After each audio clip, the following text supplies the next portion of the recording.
ओम नमः शिवाय, ओम नमः शिवाय, ओम नमः शिवाय, ओम नमः शिवाय, ओम नमः शिवाय। आपको फिर पुनः ले चलते हैं भोलेनाथ के श्री शिव महापुराण की कथा द्वितीय अध्याय में, जिसमें आपको मिलेगा सदा शिव से त्रिदेवों की उत्पत्ति, ब्रह्मा जी से देवता आदि की सृष्टि के पश्चात देवी संध्या तथा कामदेव का प्राकट्य। इस कथा में मैं आपको ले चलता हूँ रुद्र संहिता के सती खंड के द्वितीय अध्याय में।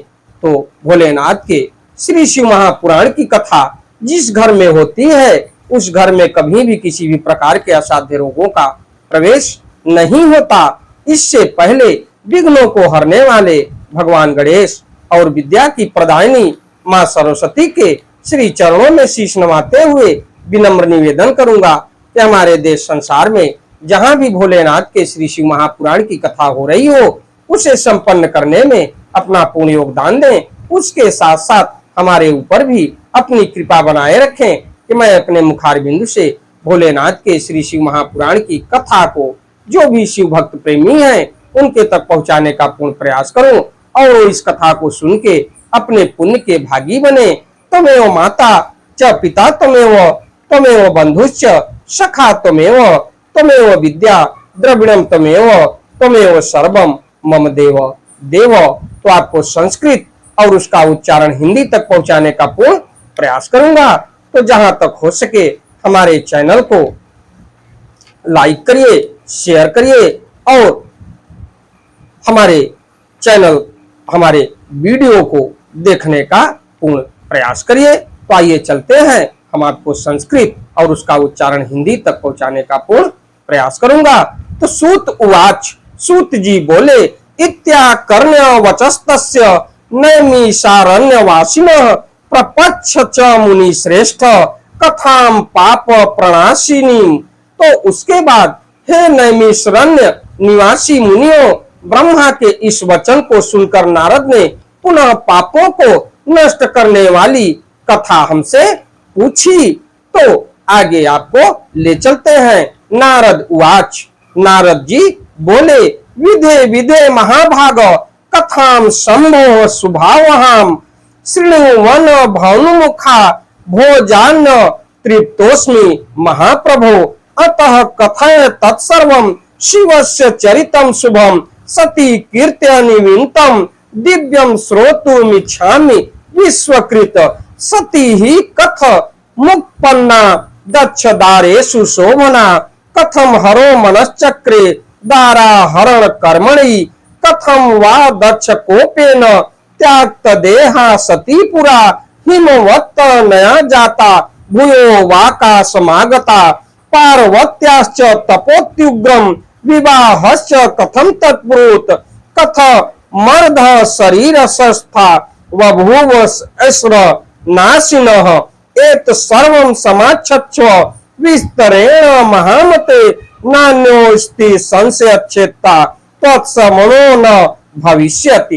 तो उसके बाद हे विधे हे महाभाग महाप्रभु, आपके मुख कमल से कही जाने वाली कल्याण कारिणी कथा को सुनकर मैं तृप्त नहीं हो पा रहा हूँ। हे विश्वस्त्रष्टा, सती की कार्ति से युक्त शिव जी के कल्याणमय तथा दिव्य उस संपूर्ण चरित्र को कहिए, मैं उसे सुनना चाहता हूँ। दक्ष की अनेक पत्नियों में से शोभामयी सती किस प्रकार उत्पन्न हुई और हर ने किस प्रकार स्त्री से विवाह करने का विचार किया। पूर्व काल में सती ने दक्ष पर क्रोध से किस प्रकार अपने शरीर का त्याग किया। पुनः किस प्रकार हिमालय की कन्या पार्वती हुई और किस प्रकार से प्रकाश में आई पार्वती का कठोर तप तथा उनका विवाह किस प्रकार हुआ। फिर वे कामदेव का नाश करने वाले शिव की अर्धांगिनी कैसे हुई। हे महामते, इन सब बातों को आप विस्तार के साथ कहिए। आपके समान संयोग को दूर करने वाला कोई दूसरा न तो है और न ही होगा। तो ये नारद जी परमपिता ब्रह्मा से पूछ रहे हैं कि आखिर इस देखा जाए तो दक्ष की कितनी पत्नियां थीं और उस पत्नियों में से वो सती कौन थी जो दक्ष के यज्ञ में अपने को नष्ट कर ली, और पार्वती कौन थी जो हिमालय के यहाँ पुत्री के रूप में प्रकट हुई और उनसे विवाह भोलेनाथ का हुआ। तो इस कथा को आप हमें विस्तार पूर्वक सुनाइए। तो ब्रह्मा जी बोले, ब्रह्मोवाच शृणु त्वं च मुने सर्वं सती शिवय सह सह शुभम पावनम परम दिव्यम गुहाद गुहतम परम एतच्छंभु परोवाच भक्तवर्याय विष्णवे पृष्ठस्तेन महाभक्त्या परो कृतये मुने ततः सोपि मया पृष्ठो विष्णु शैव वरः सुधीर प्रीत्यामहं समाचख्यो विस्तारान मुनि सत्तमम। तो उस प्रकार देखा जाए तो ब्रह्मा जी बोले, हे मुने, शिव तथा सती के परम पावन दिव्य एवं गुण से गौतम तथा परम कल्याणकारी चरित्र को सुनिए। हे मुने, पूर्व काल में परोपकार के लिए विष्णु द्वारा महान भक्ति से पूछे जाने पर शिव जी ने भक्त वर विष्णु से इसका वर्णन किया था। हे मुनि श्रेष्ठ, उसके बाद मैंने भी यह कथा शिव भक्तों में श्रेष्ठ बुद्धिमान विष्णु से पूछी, तब उन्होंने प्रीति पूर्वक विस्तार से मुझसे कहा था। मैं सभी कामनाओं का फल प्रदान करने वाली एवं शिव के यश से युक्त उस प्राचीन कथा को आपसे कहूंगा। तो इस हिसाब से ब्रह्मा जी विष्णु के मुख से भोलेनाथ की पूरी कथा सुनी थी, और वही कथा ब्रह्मा जी स्वयं अपने मुख से नारद जी को सुनाने का पूर्ण प्रयास कर रहे हैं।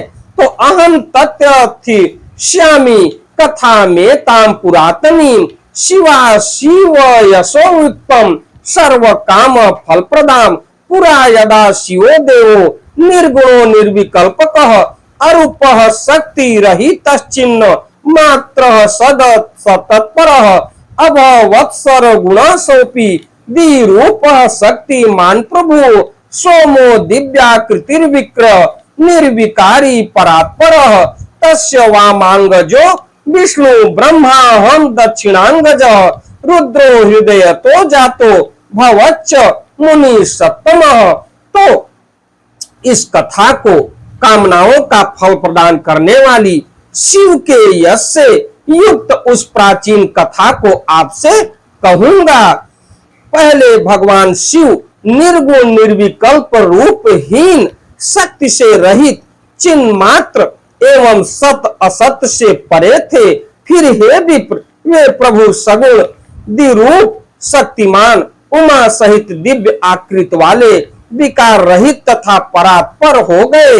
हे मुनि सत्तम, उनके वामांग से विष्णु दक्षिणांग से मैं ब्रह्मा तथा हृदय से रुद्र की उत्पत्ति हुई। तो देखा जाए तो भोलेनाथ के शरीर से ही विष्णु और ब्रह्मा की उत्पत्ति हुई। उनके वामांग से यानी बाएं अंग से विष्णु की उत्पत्ति हुई और दक्षिणांग से यानी दक्षिणांग से ब्रह्मा तथा हृदय से रुद्र की उत्पत्ति हुई। मैं ब्रह्मा सृष्टि करने वाला हूँ और विष्णु पालन करने वाले तथा रुद्र स्वयं लय करने वाले हुए। इस प्रकार सदा शिव के तीन रूप हुए, एक रूप पालन करने वाला, एक रूप संहार करने वाला और एक रूप सृष्टि को रचने वाला यानी सृष्टि को बनाने वाला। तस्य वामांग जो विष्णु ब्रह्मा हम दक्षिणांगजः रुद्रो हृदयतो जातो भवच्च मुनि सत्तमम्। सृष्टिकर्ता भवम ब्रह्मा विष्णु पालकारकः लयकर्ता स्वयं रुद्र स्त्री धाभूतः सदा शिव तमेवाहं समाराध्य ब्रह्मा लोक पितामह प्रजाः ससर्ज सर्वास्ताथा सुरासुर नारादिकाः सृष्ट्वा प्रजापतीन् दक्ष प्रमुखान् सुरसत्तमान् अमन्यं सुपसपन्नोऽहं निजं सर्वमोहनतं मरीचित मत्रिं पुलहं पुलस्त्यांगी रसं कृतं वसिष्ठं नारदं दक्षं भृगुं चेति महाप्रभून् ब्रह्मा हम मानसान पुत्रा न सर्जनम च यदा मुने तदा मन न सो जाता चारु रूपा वारांगना नान्या संध्या दिवाच्छांतम सायं संध्या जपंतिका अतीव सुंदरी शुप्र मूर्नि चेतो विमोहिनी। तो उसके बाद मैं ब्रह्मा तथा हृदय से रुद्र की उत्पत्ति हुई। मैं ब्रह्मा सृष्टि को करने वाला और विष्णु पालन करने वाले तथा रुद्र स्वयं लय करने वाले हुए। इस प्रकार सदा शिव के 3 रूप हैं। लोक पितामह मुझ ब्रह्मा ने उसी सदा शिव की आराधना कर देव दैत्य मनुष्य आदि समस्त प्रजाओं की सृष्टि की, दक्ष आदि प्रमुख प्रजापतियों की तथा देव श्रेष्ठों की रचना कर मैं बड़ा ही प्रसन्न हुआ तथा अपने को सबसे महान समझने लगा। हे मुने, जिस समय मुझ ब्रह्मा ने मरीचि, अत्रि, पुलह, पुलस्त, अंगिरा, क्रतु, वशिष्ठ, नारद, दक्ष एवं भृगु इन महान प्रभुता संपन्न मानस पुत्रों की सृष्टि की, उसी समय मेरे मन से एक सुंदर रूप वाली श्रेष्ठ युवती भी उत्पन्न हुई। यानी ये परम पिता ब्रह्मा जी कह रहे हैं कि जब इतने लोगों की सृष्टि की रचना की, जिसमें नाम आता है मरीचि, अत्रि, पुलह, पुलस्त, अंगिरा, क्रतु, वशिष्ठ, नारद, दक्ष एवं भृगु इन महान प्रभुता संपन्न मानस पुत्रों की सृष्टि की, उसी सृष्टि करते समय एक सुंदर युवती भी उत्पन्न हुई। उस हिसाब से वह संध्या के नाम से प्रसिद्ध हुई। जो सुंदर स्त्री युवती उत्पन्न हुई वो संध्या के नाम से प्रसिद्ध हुई।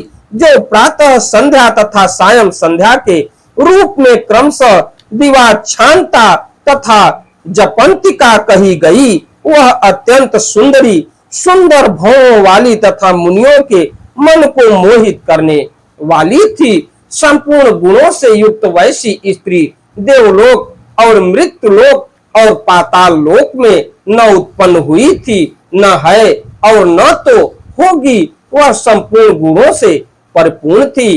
तो इतने लोगों की सृष्टि की रचना करने के बाद एक स्वयं युवती भी उत्पन्न हुई, जिसको परमपिता ब्रह्मा ने न धरती, न पाताल, न आकाश और न देवलोक, न मृत्युलोक और न कहीं भी इस धरातल पर ऐसी सुंदर गुणों वाली स्त्री उत्पन्न न हुई है, न होगी। वह संपूर्ण गुणों से परिपूर्ण थी, ऐसा परमपिता ब्रह्मा ने कहा। नारद से उस कन्या को देखते ही उठ करके उसे हृदय में धारण करने के लिए मैं मन में सोचने लगा। तब दक्ष तथा मरीचि आदि लोग स्पष्टता मेरे पुत्र भी सोचने लगे। हे मुनि सत्तम, मैं ब्रह्मा अभी इस प्रकार सोच ही रहा था कि उसी समय एक अत्यंत अद्भुत एवं मनोहर मानस पुरुष उत्पन्न हुआ। इसी के साथ मैं अपनी वाणी को विराम देता हूँ। हमारी कथा, हमारी वीडियो आपको अच्छी लगे तो वीडियो को लाइक करिए, शेयर करिए, चैनल को सब्सक्राइब करिए, बेल आइकन दबाना न भूलिए, जिससे हमारी कोई भी महत्वपूर्ण धार्मिक वीडियो आप तक शीघ्र पहुंचे। आपका दिन मंगलमय हो। चलते चलते एक बार प्रेम से बोलिए श्री शिवाय नमस्तुभ्यम, श्री शिवाय नमस्तुभ्यम, श्री शिवाय नमस्तुभ्यम, श्री शिवाय नमस्तुभ्यम, श्री शिवाय नमस्तुभ्यम। धन्यवाद।